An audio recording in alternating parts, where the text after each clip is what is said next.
Bonjour à toutes et à tous, c'est Magic Focus, j'espère que vous allez bien. Ravi de vous retrouver dans cette nouvelle vidéo dans laquelle nous allons parler de la D23 Expo 2022. Je vais faire une récap des annonces et je vais également donner mon avis.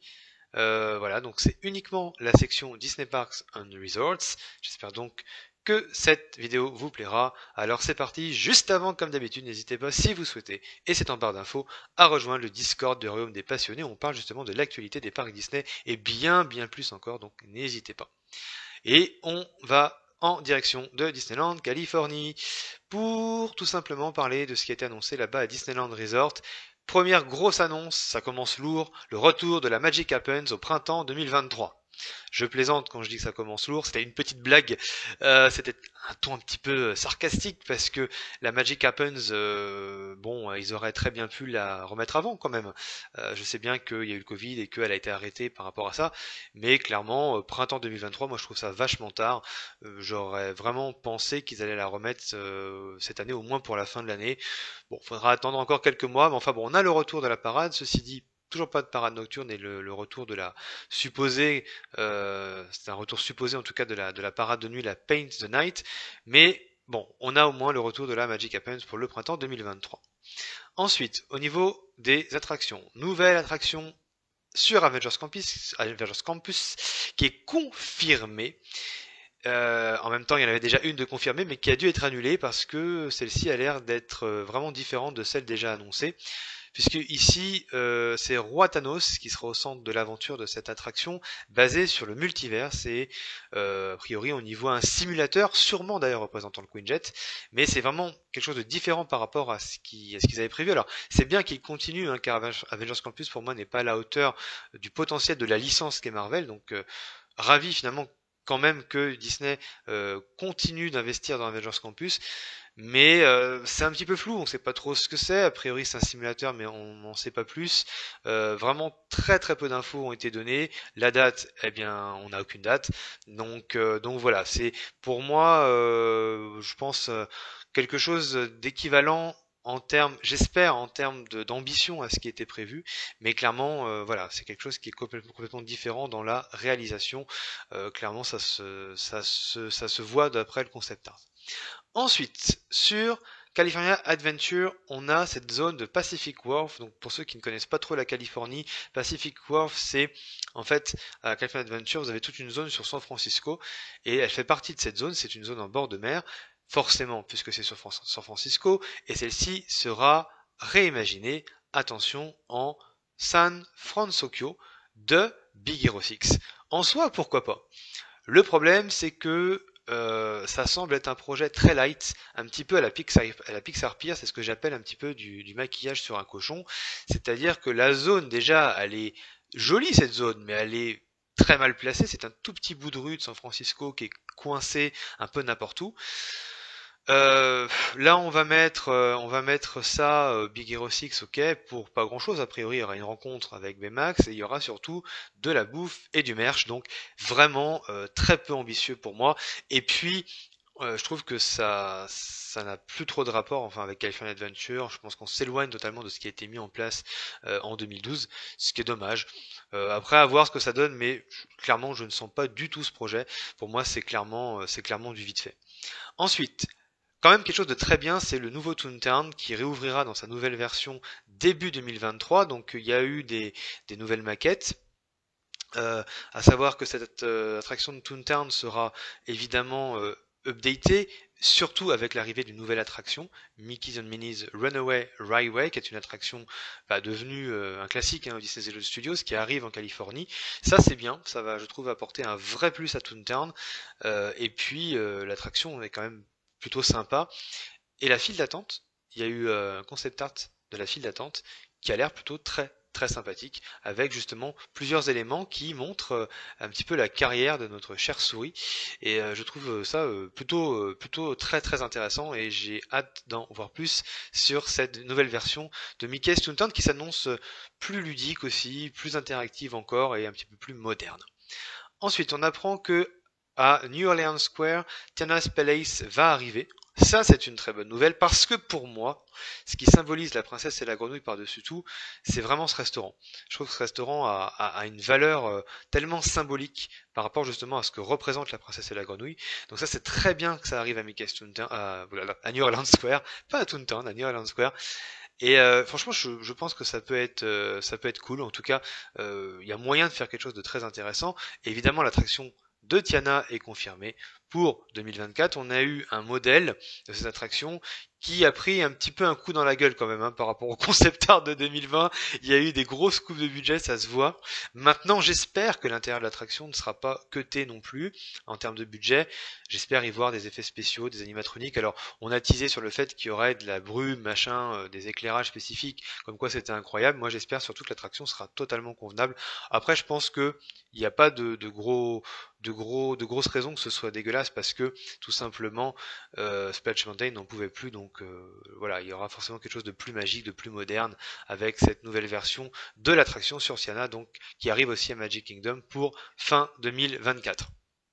Ensuite, on a eu une avancée sur le remodel de Paradise Pier qui va donc être revu en Pixar Place Hotel. Bon, Pixar Pier, c'est un hôtel qui est absolument affreux, qui est en bordure de route, qui est moche, qui est complètement dénué de magie ou d'immersion parce que c'est un hôtel que Disney a racheté en 2001 quand ils ont agrandi le resort. Donc ça pourrait être que mieux, je pense, même si ça fait vraiment penser plutôt à Art of Disney qui est à Walt Disney World. Je pense qu'on partira sur la même chose, mais en version Pixar. Why not? Voilà, c'est ni ambitieux ni nul. Je pense que voilà, c'était un update et une rethématisation absolument nécessaire. On apprend aussi que Wondrous Journeys sera un nouveau show nocturne à Disneyland qui va célébrer les 60 ans de films d'animation et que une nouvelle version de World of Color arrive pour California Adventure dans le cadre des 100 ans de la Walt Disney Company. Et c'est tout. C'est tout. C'est pas beaucoup, hein. C'est pas de grosses annonces finalement du côté de Disneyland Resort. Bon, je reviendrai tout à l'heure un petit peu en détail sur mes avis. On va passer à Walt Disney World avec qu'est-ce qui était donc annoncé à Walt Disney World avec donc tout d'abord le retour de Happily Ever After. Si ça c'est pas un aveu d'échec de Enchantment, je sais pas ce que c'est. Je pense que là Disney a fait marche arrière. J'espère malgré tout qu'ils vont garder les projections sur Main Street pour avoir une version améliorée, embellie de Happily Ever After. Je pense que c'est ce qu'ils vont faire. Il y aura un nouveau show aussi en remplacement de Harmonious pour les 100 ans de la Walt Disney Company. Là je suis très étonné parce que bon, ça sera sûrement temporaire à l'occasion des 100 ans, mais quand même, je suis très étonné que Harmonious s'en aille déjà, quoi. Est-ce que là aussi c'est pas un aveu d'échec? Pourtant, je trouve pas que le show soit horrible. Alors, excellent, non, mais ouais, je sais pas. En tout cas, Harmonious s'en va déjà, ce qui est quand même plutôt curieux, je trouve. On note aussi qu'il y aura Fantasmic de retour pour cette année, mais sans date. Ça n'a pas été annoncé à la D23, mais c'est dans la petite frise qui avait été donnée aussi avec tous les projets. Donc Fantasmic qui devrait accueillir des nouvelles scènes, notamment sur Mulan, Vaiana, Frozen 2, etc. Tron. Alors là, attention les enfants, parce que Tron arrive au printemps 2023. Dites-vous que ça va faire plus de 6 ans que l'attraction est en construction quand même. On a applaudi ça, tant mieux. Les gens s'y sont contents parce qu'on leur annonce un tel retard, ils applaudissent. Comment voulez-vous que Disney se casse les fesses après quand on sait très bien que de toute façon, même avec 6 ans de retard, on applaudira quand même, hein. Donc voilà, Tron printemps 2023, bien sûr, pour moi c'est beaucoup trop tard. Enfin, je veux dire, ça reste un coaster, même s'il y avait du travail pour refaire le railroad, etc., avec le retracé du train et tout ce que vous voulez.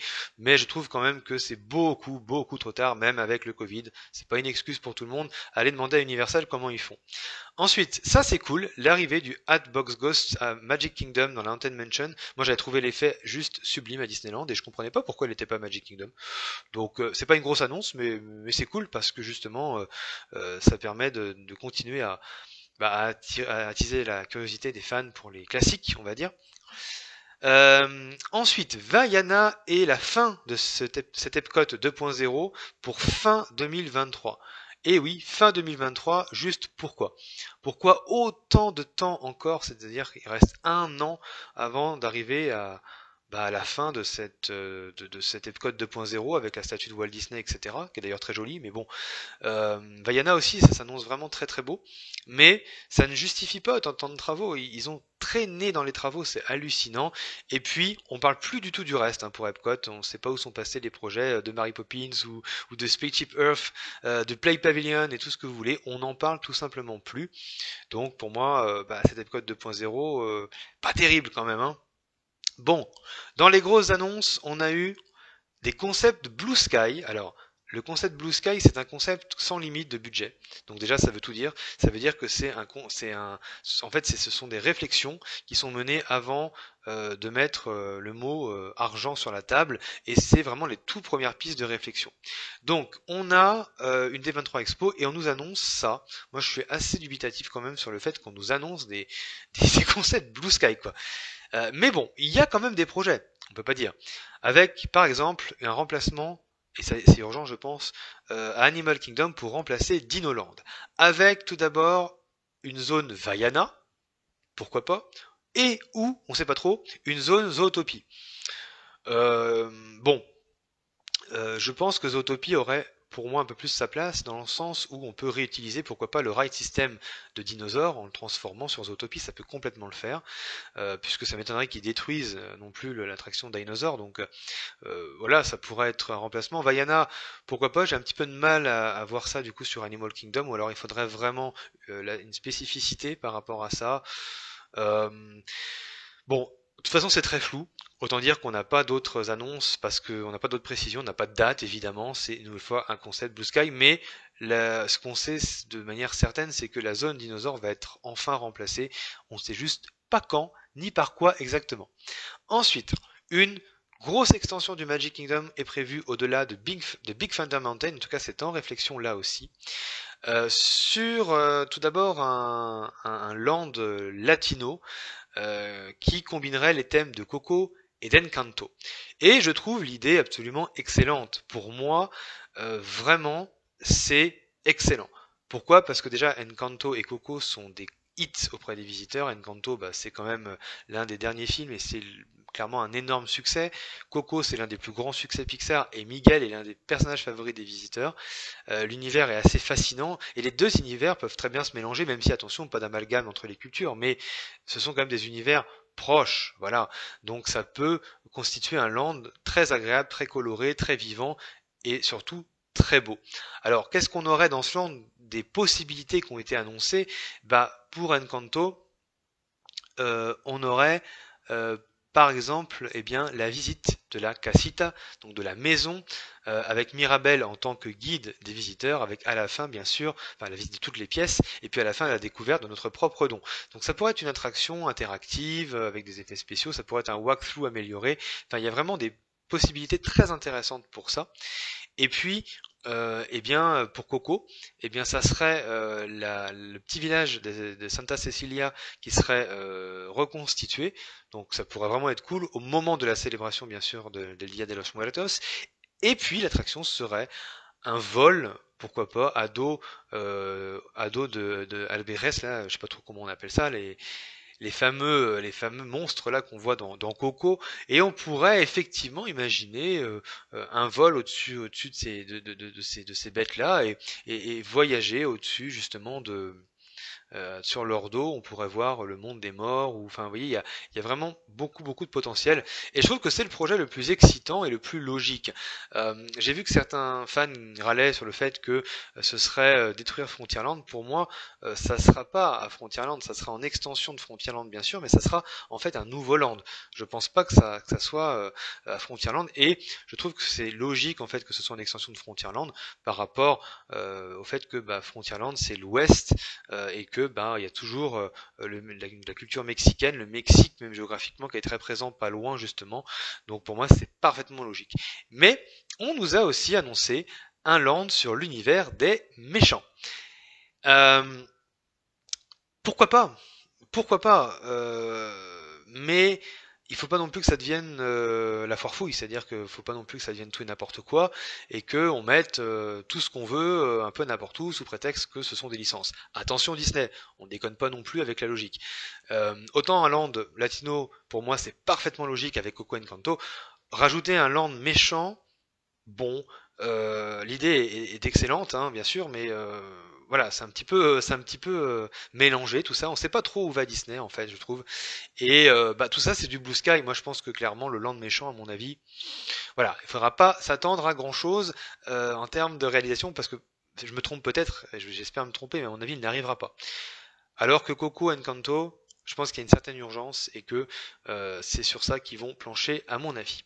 Bref, on continue notre voyage et on arrive à Tokyo. Et on a eu les modèles des véhicules de Fantasy Springs, des attractions de Fantasy Springs et des concept art et même des posters des attractions. Surtout des posters des attractions d'ailleurs. Donc les véhicules sont magnifiques, vraiment magnifiques. C'est d'un détail incroyable. Ces véhicules sont très très beaux. Les posters sont sympathiques. Voilà, ça donne une idée un petit peu du ton des attractions. Franchement, l'attraction de Peter Pan, moi je la trouve relativement intrigante. On ne sait pas trop vers quoi on va, mais je pense que ça s'annonce assez exceptionnel. On connaît Tokyo. Confirmation, bien sûr, du land pour 2023, sans date précise malheureusement pour l'instant. Et puis, on sait qu'Elsa va être l'un des animatroniques dernière génération développés uniquement pour le land, et que il a été montré que cette animatronique d'Elsa, eh bien, aura des mouvements qui seront synchronisés avec la langue japonaise pour donner beaucoup plus de réalisme. Donc bon, on peut se dire qu'effectivement, la barre va encore être très très haute sur ce Fantasy Springs, un port magique qui va agrandir considérablement Tokyo Disney Sea. Ensuite, on continue, on arrive à Hong Kong. Alors, on sait que on a eu d'abord un nouveau concept art de Frozen avec un rendu et on sait que Frozen ouvre mi-2023. Là aussi, je trouve ça un petit peu long quand même parce que c'est un moment qu'ils sont dessus, mi-2023. J'aurais vraiment pensé plutôt à début 2023. Ceci dit, la réalisation a l'air excellente. Vraiment, là, c'est d'un niveau assez haut. C'est très travaillé, c'est joli. Ça va être magique et ça donne aussi un bon aperçu de ce qu'on aura à Paris. On nous a également annoncé une statue, celle de Walt Disney et Mickey dans la cour du château. Eh bien pourquoi pas. Alors est-ce que c'est vraiment à la D23 qu'on annonce ça? Non. Est-ce que c'est cool? Carrément. Donc franchement ça peut être très très beau cette statue-là. Et puis du côté de Shanghai, eh bien nouveau concept art de Zootopie. On apprend aussi qu'on sera accueilli par un audio animatronique de Klauser. Euh, Pourquoi pas? Il a l'air très beau cet animatronique aussi. Malheureusement, on ne sait toujours pas grand-chose. Bon, on a eu aussi un concept de l'affiche de l'attraction, mais on ne sait toujours pas grand-chose. On ne sait pas quand ça ouvre non plus. C'est encore le flou artistique là aussi, alors que quand même, ça aurait pu être un petit peu plus, il y aurait pu avoir un peu plus de détails quoi. Mais bon, voilà, le land d'Utopie pour Shanghai. Et puis on termine avec Disneyland Paris. Bah, c'est là qu'on a eu, on a pas eu de grosses annonces, mais on a eu des choses un petit peu, on va dire, qui tiennent la route. Voilà, on peut dire ça comme ça. Le show Pixar qui arrive au Walt Disney Studios, à Studio Theater, un show Pixar qui s'annonce assez prometteur, et ça c'est génial d'avoir un show Pixar. Alors certains se plaignent de la cohérence, oui, le spectacle ne sera pas cohérent par rapport à World of Pixar, c'est pas très important puisque déjà toute la zone de spectacle va être amenée plus tard à être renommée probablement, et puis ensuite eh bien, ce qui compte, ce n'est pas l'intérieur des salles, mais plutôt l'extérieur. Et à partir du moment où l'extérieur est en lien avec une thématique, tout ce qui est à l'intérieur, on s'en fiche finalement. Et ça a toujours été comme ça, hein, même avant. Donc un show Pixar qui s'annonce prometteur. Je pense que là, Disney peut utiliser toutes les projections, les écrans qu'il y a dans le Studio Theater. Il y a vraiment un potentiel énorme, très immersif, qui peut vraiment plonger les visiteurs au cœur de l'action, au cœur des films. Donc voilà, ça va arriver en 2023. On sait aussi, bien sûr, bon, ça on se doutait, mais que les 30 ans vont être prolongés jusqu'au mois de septembre 2023. Ensuite, on a une belle idée de Frozen grâce à Hong Kong. Donc moi je trouve que ça va être vraiment prometteur. L'attraction sera certes une copie améliorée de Frozen Ever After d'Epcot, en version améliorée bien sûr, mais le land va vraiment être magnifique je pense. Clairement, il n'y aura pas trop de doute là-dessus. On a eu bien sûr ce concept art de l'allée végétale qui mènera justement à la Reine des Neiges avec ses jardins thématiques. On y voit notamment ici le jardin Toy Story avec la refonte de l'entrée de Toy Story Playland de l'autre côté. On y voit un jardin anglais avec des références à Peter Pan et à Mary Poppins. Le fameux restaurant dont on avait déjà vu le concept art. Et bien sûr une petite attraction sur réponse avec un étang. On y voit le bateau, enfin la petite barque plutôt de réponse. Ça va vraiment être sympa. Visuellement, ça va être joli. Le problème, c'est que je trouve ça vraiment vide. Alors oui, on a besoin d'espace végétal au Walt Disney Studios, donc cette allée est clairement la bienvenue et ça sera assez joli. Je pense que les jardins thématiques, parce qu'il y en aura d'autres qui n'ont pas encore été annoncés, vont être plutôt beaux. Mais voilà, c'est juste une promenade. J'espère qu'il y aura beaucoup d'animation dans ces jardins avec les personnages, etc. pour compenser un petit peu. Ceci dit, ça sera forcément une belle zone de transition jusqu'à la Reine des Neiges. Concernant le troisième land, eh bien pour l'instant on n'a toujours aucune info. Ça devrait être sur 2023, mais rien d'annoncé pour le moment. Donc voilà pour ce qui a été annoncé à la D23, j'ai quand même donné mon avis et je suis un petit peu mitigé, notamment par rapport à ce qui a été annoncé aux États-Unis. Je me demande sincèrement où va Disney. Parce que ici, tout ce qui a été annoncé, et je pense que vous allez être d'accord, enfin, c'est d'un flou absolument magistral. C'est quand même une conférence, comme je disais au début, qui est attendue depuis 3 ans. 3 ans avec de véritables attentes et on nous vend rien ou presque. Je veux dire, les gens ont payé pour qu'on leur mette en vue des projets, certes très très sympas, mais flous, sans date, car comme je disais, la plupart sont en mode Blue Sky, donc moins travaillé encore que le premier concept art de Walt Disney Studios par exemple qu'on avait eu en 2018. On nous dit on va mettre ça, ou on va vous mettre ça, ou peut-être les deux, ou peut-être les trois. Mais bon, on ne sait pas, ça dépendra du budget. En somme, c'est un petit peu ça. Donc c'est un petit peu décevant. Franchement, pour moi, ce n'est pas une annonce digne de ce qu'on peut attendre de la D23 Expo. Et je me demande en fait, enfin, si c'est en raccord avec ce qu'on peut attendre de cette entreprise. Est-ce que c'est sérieux finalement de la part de Disney? En fait, Disney tente là de continuer à nous intéresser à l'entreprise, de continuer à intéresser les fans, mais je trouve qu'ils s'y prennent assez mal. C'est assez moyen quoi. On a vraiment une impression amère. Disney patine, clairement ça se voit, Disney patine, et on sent qu'ils n'ont plus cette vision, je dirais pas forcément ambitieuse, mais créative et cohérente de l'entreprise Disney. On fait un pas en avant, trois pas en arrière. En fait, rien que dans cette D23, euh, je trouve que, en fait, cette D23, elle donne pas une confiance absolue. Pour moi, c'est un reflet de Chapek, en fait. C'est un reflet de la direction actuelle, de la vision actuelle. C'est un reflet d'un malaise, en fait, au sein de cette entreprise. Je suis désolé, mais enfin, du maquillage à la Big Hero 6, à des landes qui ne verront peut-être jamais le jour, ou alors finalement dans si longtemps que ça aura le temps d'être modifié 15 000 fois, sans compter toutes les annulations et projets qui n'ont pas été réalisés et qui sont passés sous silence.